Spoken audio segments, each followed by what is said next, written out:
Hi, welcome back. We're back on the electron transport chain. So now the energy-rich carbohydrates, particularly glucose, fatty acids, and amino acids, undergo a series of metabolic reactions and finally get oxidized to carbon dioxide and water.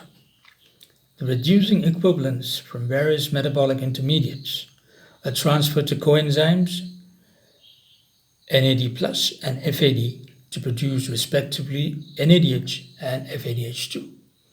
The latter two reduced coenzymes pass through the electron transport chain, EDC, or respiratory chain, and finally reduce oxygen to water. The passage of electrons through the EDC is associated with the loss of energy, that's free energy. Part of this free energy is utilized to generate ADP from ADP and PI. See, the formula here shows it. Carbohydrates, fatty acids, and amino acids. All right, they live with carbon dioxide and water. Okay.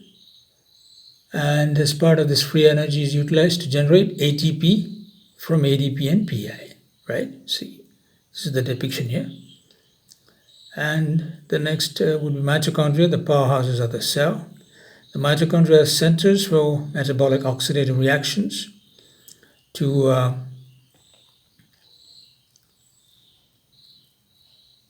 generate reduced end coenzymes, right?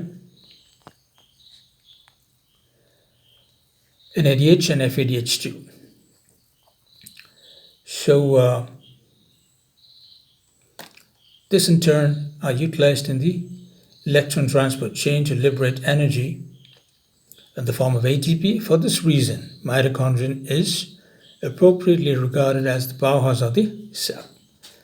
The mitochondrial organization, the mitochondria consists of 5 distinct parts. These are the outer membrane, the inner membrane, the intermembrane space, the cristae, and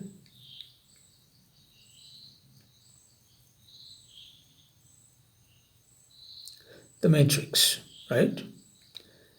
So for those of you who are beginners or have not seen the expression of the formula, once we complete the literature on that, we'll come back to this formula, right? So from here, the electron transport chain and ADP synthesizing systems are located on the inner mitochondrial membrane, right? Which is located on the inner mitochondrial, which is a specialized structure rich in proteins.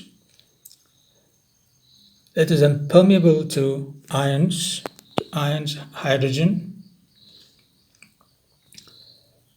H+, potassium K+, and sodium Na+, and small molecules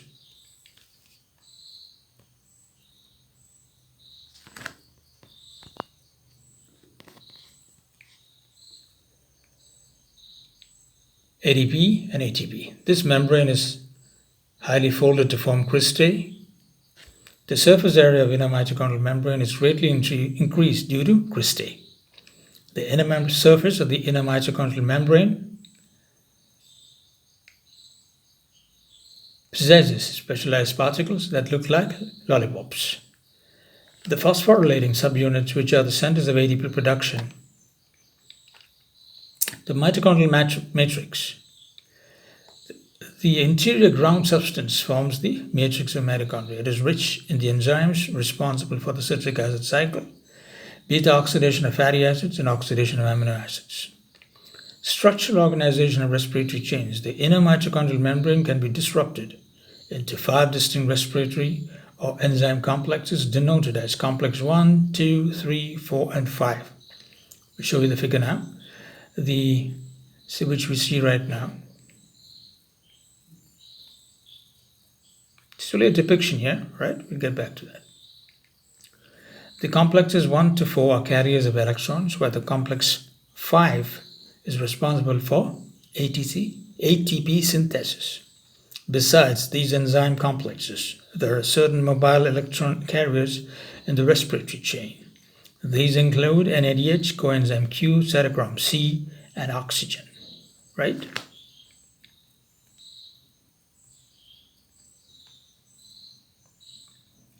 So this is the diagrammatic representation. Succinate reacts with succinate CoQ, coenzyme Q reductase, succinate in complex 2 forms FADH plus FES, which along with coenzyme Q enters complex 3, where coenzyme Q, cytochrome C reductase help into the conversion, along with cytochrome C, cytochrome B, ferrous sulfate as FES. Along with cytochrome 1, they enter complex 4, likewise into complex 1, then to complex 5, where ATP is produced, right? So this is the multi-protein complexes in the electron transport chain. Now the enzymes complexes 1 to 4 and the mobile carriers are collectively involved in the transport of electrons, which are ultimately in combination with oxygen to produce water. The largest portion of the oxygen supplied to the body is utilized by the mitochondria for the operation of electron transport chain, right?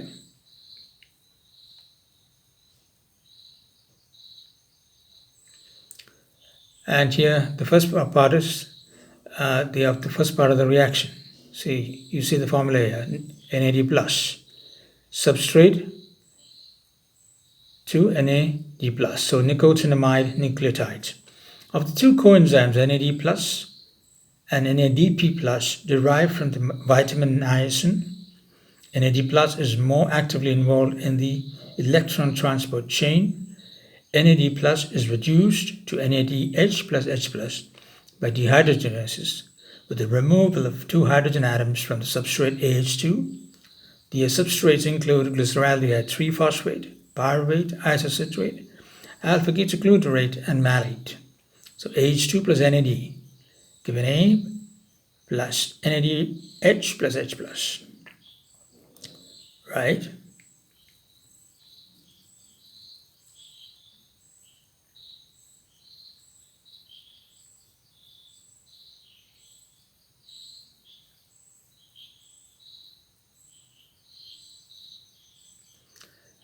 And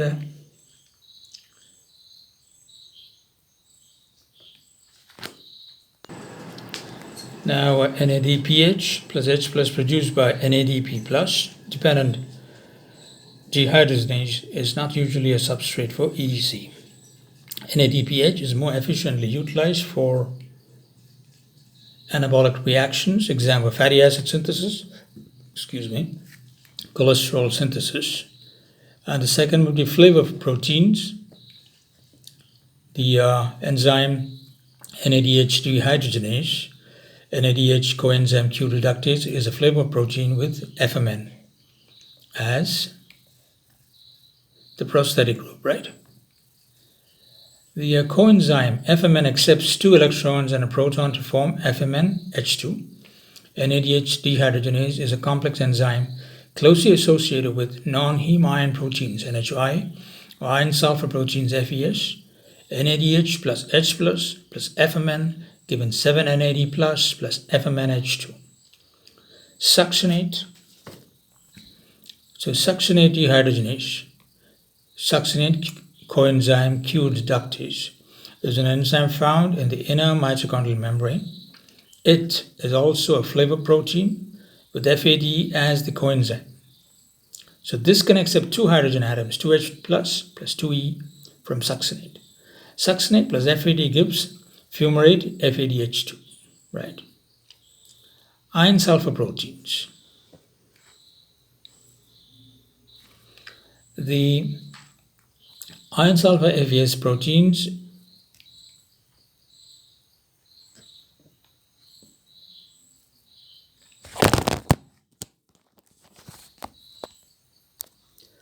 just to repeat the succinate dehydrogenate, succinate coenzyme Q reductase is an enzyme found in the inner mitochondrial membrane. It is also a flavor protein with FAD as the coenzyme. This can accept two hydrogen atoms, 2H plus 2E from succinate. Succinate plus FAD gives fumarate plus FADH2. Now, iron sulfur proteins. The iron sulfur proteins exist in the oxidized Fe3 or already reduced Fe2 plus state.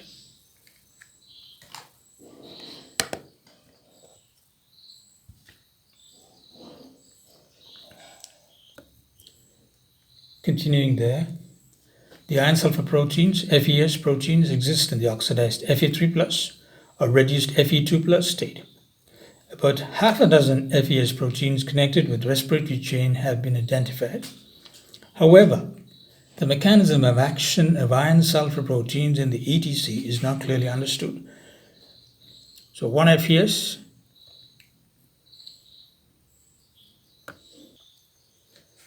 and the mechanism of action of iron sulfur proteins in the ETC is not clearly understood. So one FeS participates in the transfer of electrons from FMN to coenzyme Q. Other FeS proteins associated with cytochrome B and cytochrome C participate in the transport of electrons. The next would be coenzyme Q. It is also known as ubiquinone since it is ubiquitous in living systems. It is a quinone derivative with a variable isoprenoid side chain. The mammalian tissues possess a quinone with 10 isoprenoid units, which is known as coenzyme Q10, CoQ10. Coenzyme Q is a lipophilic electron carrier. It can accept electrons from FMNH2 produced in the ETC by NADH dehydrogenase, right? Or FADH produced outside ETC. That's example, succinate dehydrogenase, acyl-CoA dehydrogenase, right? The coenzyme Q is not found in mycobacteria. Vitamin K performs similar functions as coenzyme Q in these organisms. Coenzyme Q has no known vitamin precursor in animals. It is directly synthesized in the body. Cytochrome, the fifth one is cytochromes. The cytochromes are conjugated proteins containing heme group. The latter consists of porphyrin,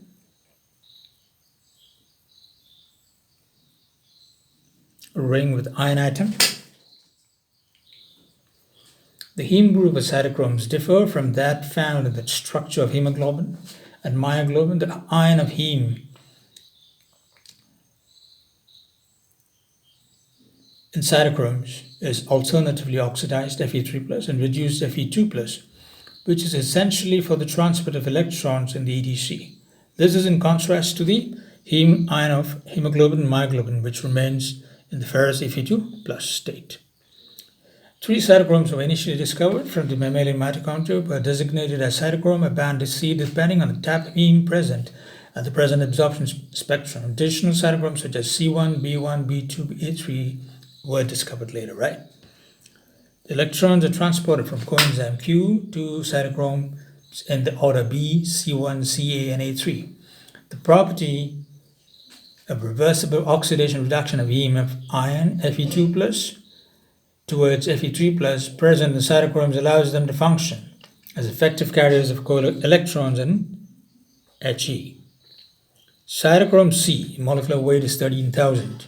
It's a small protein containing 104 amino acids and a green heme group. It is a central member of ATC with an intermediate redox potential. It is rather loosely bound to inner mitochondrial membrane and can be easily extracted. Cytochrome A and A3. The term cytochrome oxidase is frequently used to collectively represent cytochrome A and A3, which is the terminal component of He. Cytochrome oxidase is the only electron carrier, the heme ion of which can directly react with molecular oxygen. Besides heme with iron, this oxidase also contains copper that undergoes oxidation reduction, Cu2 plus, giving you Cu plus. That's a reduction reaction.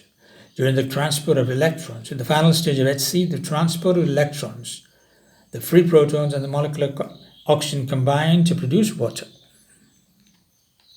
Next topic is E5. As per the syllabus, we are dealing with oxidative phosphorylation, right? So, oxidation phosphorylation has to do with the transport of electrons to the EDC, which is linked with the release of free energy.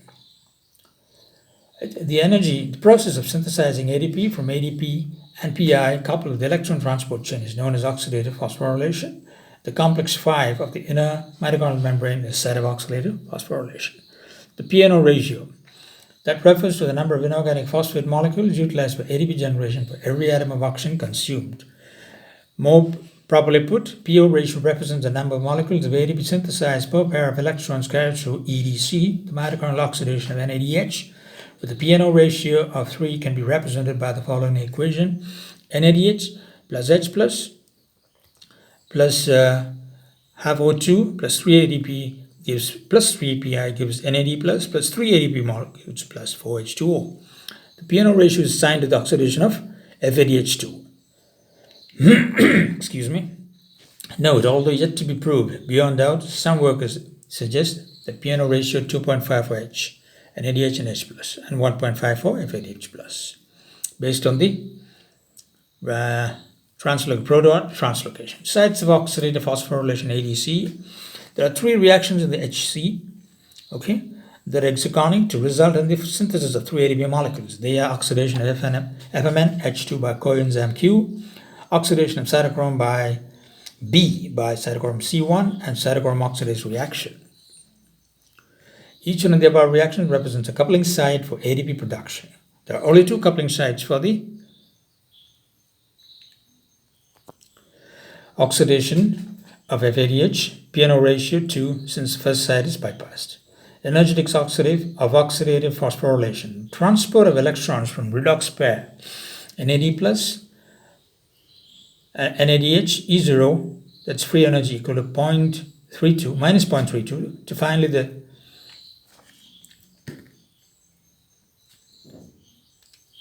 redox pair of half O2 H2O E0 at plus 0.82, which may be simplified and represented in the following equation: half O2 plus NADH plus H plus, giving water plus NAD plus.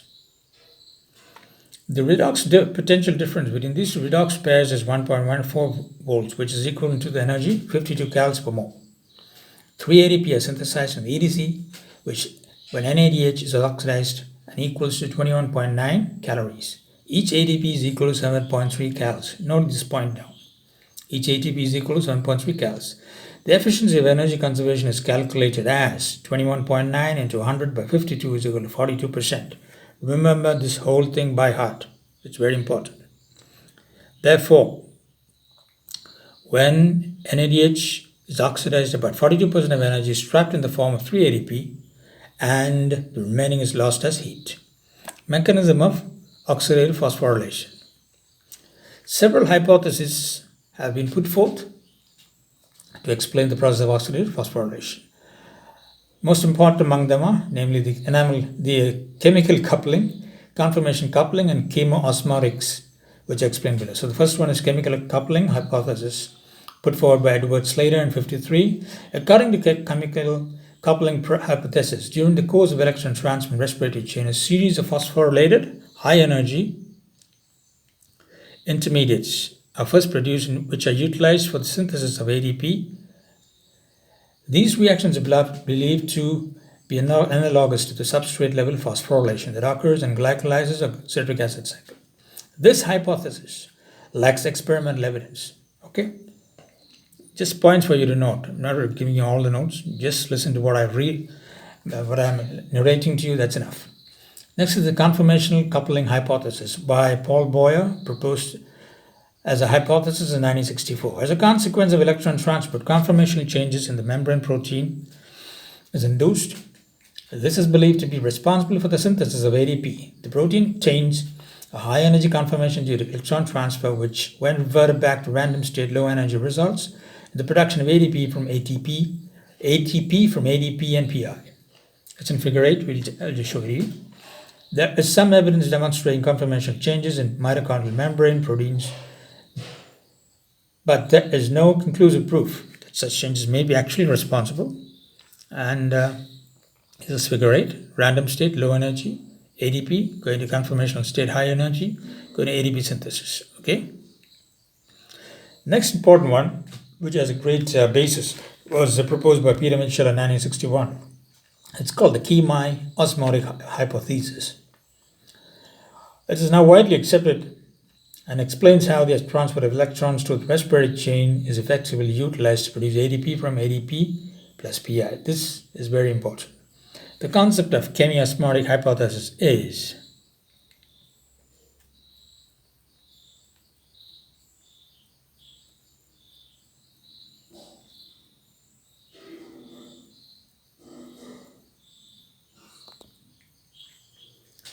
it's comparable with energy stored in a battery separated by positive and negative charges. And this is the diagram for chemi-osmotic, the hypothesis. Just have a look at ADP synthesis, high energy, low energy out there, the matrix, the outer membrane. So there's a transport of electrons, right?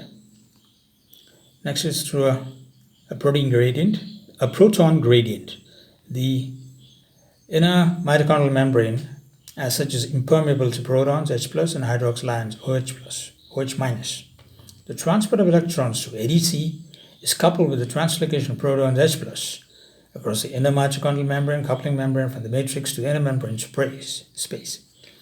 The pumping of protons results in an electrochemical or proton gradient, which this is due to the accumulation of more hydrogen ions, low pH, on the outside of the inner mitochondrial membrane than the inside.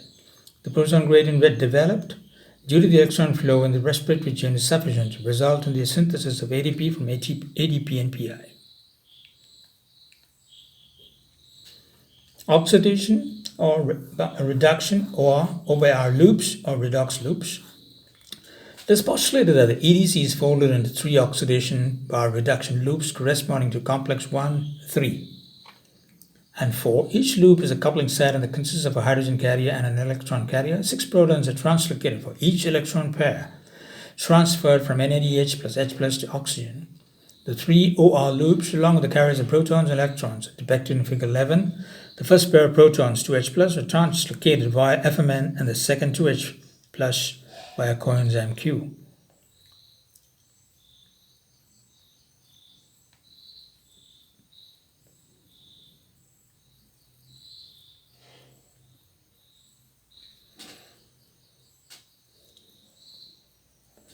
So there's some controversy regarding the carrier of the third proton pair designated as X in the figure 11.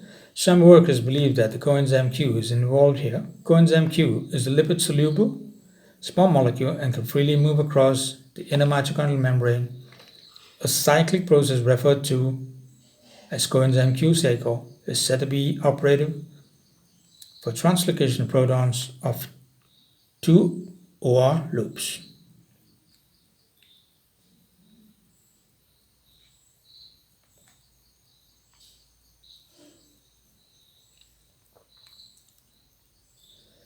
Now the enzyme system for ATP synthesis. ATP synthase present in the complex 5 utilizes the proton gradient for the synthesis of ADP. This enzyme is also known as ATPase since it can hydrolyze ADP to ADP and PI. ATP synthase is a complex enzyme and consists of 2 functional subunits, namely F1 and F0.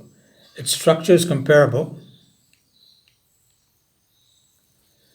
with lollipops, right? The protons that accumulate on the intermembrane space re-enter the mitochondrial membrane matrix, leading to the synthesis of ADP. This process involving ADP synthase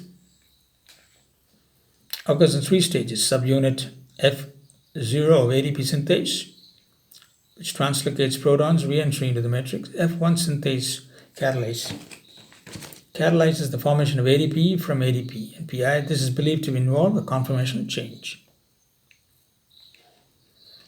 The F0 and F1 subunits are coordinated with each other and coupled with the disappearance of proton gradient with ADP synthase. Evidence in support of the chemi-osmotic hypothesis. Many experimental observations support the chemi-osmotic hypothesis. The intact inner mitochondrial membrane is responsible for oxidative phosphorylation. The inner mitochondrial membrane is impermeable to protons, H plus, and ions, other ions OH, K plus, chlorine, etc. ATP can be generated by increasing the H plus ion concentrations by adding acid on the outside of the mitochondria. Certain compounds which increase the permeability of inner mitochondrial membrane to protons inhibit the ATP synthase 2,4-dinitrophenol. Inherited disorders of oxidative phosphorylation.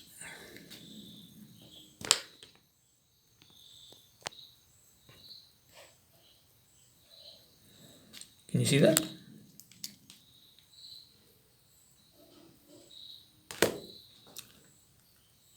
Now, it is estimated that about 100 polypeptides are required for oxidative phosphorylation. Of these, 13 are coded by mitochondrial DNA, mtDNA, and synthesized in the mitochondrion, while the rest are produced in the cytosol coded by nuclear DNA and transported. Mitochondrial DNA is maternally inherited since mitochondria from the sperm do not enter the fertilized ovum. Remember this point, very important.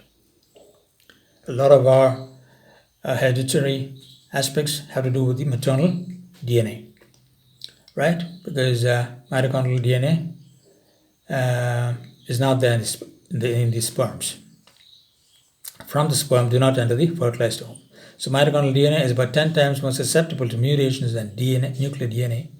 Mitochondrial DNA mutations are more commonly seen in tissues with high rate of oxidative phosphorylation, for example, CNS, skeletal and heart muscle, liver. Leber's hereditary optic neuropathy is an example for mutations in mitochondrial DNA. This disorder is characterized by the loss of bilateral vision due to neuroretinal degeneration. Inhibitors of electron transport chain. Many site-specific inhibitors of ETC have contributed to the present knowledge of mitochondrial respiration. The inhibitors bind to one of the components of ETC and block the transport of electrons. This causes the accumulation of reduced components before the inhibitor blockade step and oxidized components out of the step. The synthesis of ADP phosphorylation is dependent on ETC, hence all the site-specific inhibitors of ETC also inhibit ADP formation. 3 possible sites of action for inhibitors of ETC are identified as NADH and coenzyme Q, fish poison, rotenone, barbiturate, amytal, antibiotic, pyridine A inhibit at this site. Between cytochrome B and C, 1, antimycin A, an antibiotic, British anti-Lewisite BAL antidote used.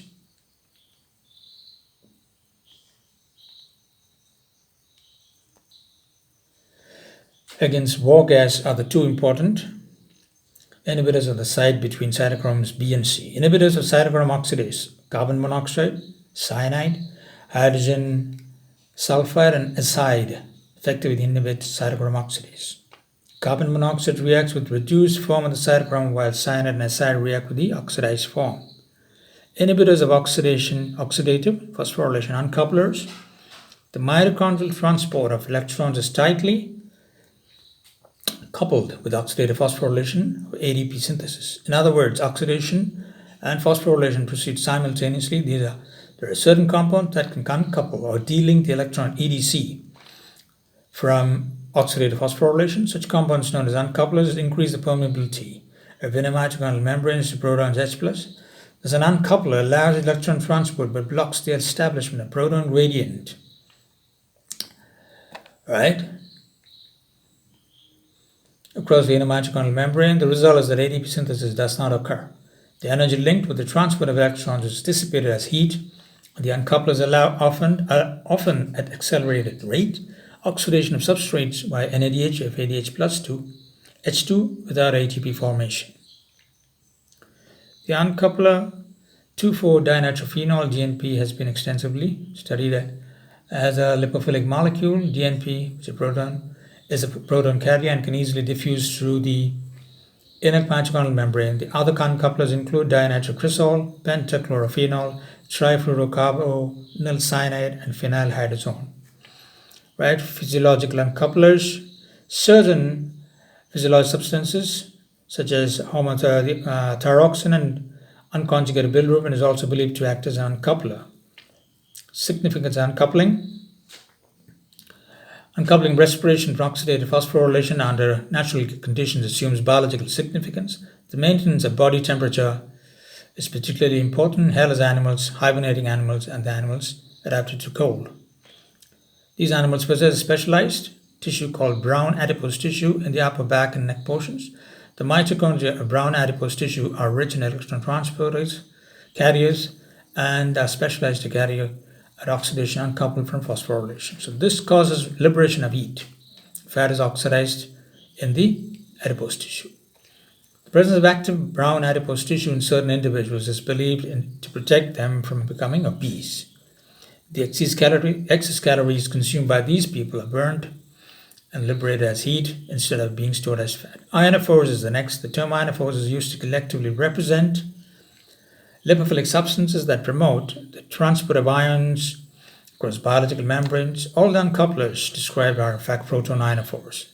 The antibiotic valinomycin and niacin act as ionophores for K+ ions. Both these compounds are also capable of dissipating proton gradient across the inner mitochondrial membrane and inhibit oxidative phosphorylation. Other inhibitors of oxidative phosphorylation are oligomycin. This antibiotic prevents the mitochondrial oxidation as well as phosphorylation. It binds with the enzyme ADP synthetase and blocks the proton H+ channels. It thus prevents the translocation re-entry of protons in the mitochondrial matrix. Due to this, protons get accumulated at high concentration in intermembrane space. ADC respiration ultimately stops since protons cannot be pumped out against steep proton gradients. This action of oligomycin indicates that oxidation and phosphorylation are tightly coupled processes. The next is atractyloside. This is a plant toxin and inhibits oxidative phosphorylation by an indirect mechanism. The presence of adequate concentration of ADP and PI in the mitochondrial matrix and the transfer of ADP into the extramitochondrial system are needed for phosphorylation to proceed continuously. Adenine nucleotide carrier system facilitates the transfer of ADP and ADP. Atractyloside inhibits adenine nucleotide carrier and thus blocks the adequate supply of ADP, thereby preventing phosphorylation. Transport of reducing equivalents shuttle pathways. These are the glycerol phosphate shuttle and the malate aspartate shuttle. The malate, they transport the reducing equivalents from cytosol to mitochondria and not vice versa. The shuttle pathways are not operated to the same extent in all tissues. Malate aspartate shuttle predominantly occurs in liver and heart, whereas glycerol phosphate shuttle operates in the muscle and brain. Remember these, all right? The other is glycerol phosphate shuttle. Cytosolic glycerol 3-phosphate dehydrogen oxidizes NADH to NAD+. The reducing equivalents are transported through glycerol 3-phosphate into the mitochondria. Glycerol 3-phosphate dehydrogenase present on outer surface of inner mitochondrial membrane reduces FAD to FADH2. Dihydroxyacetone phosphate escapes into the cytosol and the shuttling continues as depicted in the figure below. Next is the malate aspartate shuttle. In the cytosol, oxaloacetate accepts the reducing equivalents NADH and becomes malate. Malate then enters mitochondria where it is oxidized by mitochondrial malate dehydrogenase. In this reaction, NADH and oxaloacetate are regenerated. NADH gets oxidized by electron transport chain and 3 ADP are produced. This is in contrast to glycerol phosphate shuttle, where only 2 ADP are produced in the mitochondria. Oxaloacetate participates in transamination reaction with the glutamate to produce aspartate and alpha-ketoglutarate. Aspartate enters the cytosol and transaminates with alpha-ketoglutarate to give oxaloacetate and glutamate. The malate aspartate shuttle is shown here. You can take screenshots of these and use them to study. Next will be E6, the coupled reactions and high energy compounds, which is the energy-rich compounds. See, metabolism is essentially linked series of chemical reactions that begins with a particular molecule and converts it into some other molecules in a carefully defined fashion. There are many such defined pathways in the cell, and we'll see a few of them. We can divide the metabolic pathways into two broad classes: those that convert energy into biological useful forms and those that require forms inputs of energy to proceed. This division is often imprecise. So those reactions that transform fuels into cellular energy are called catabolic reactions, and more generally catabolism.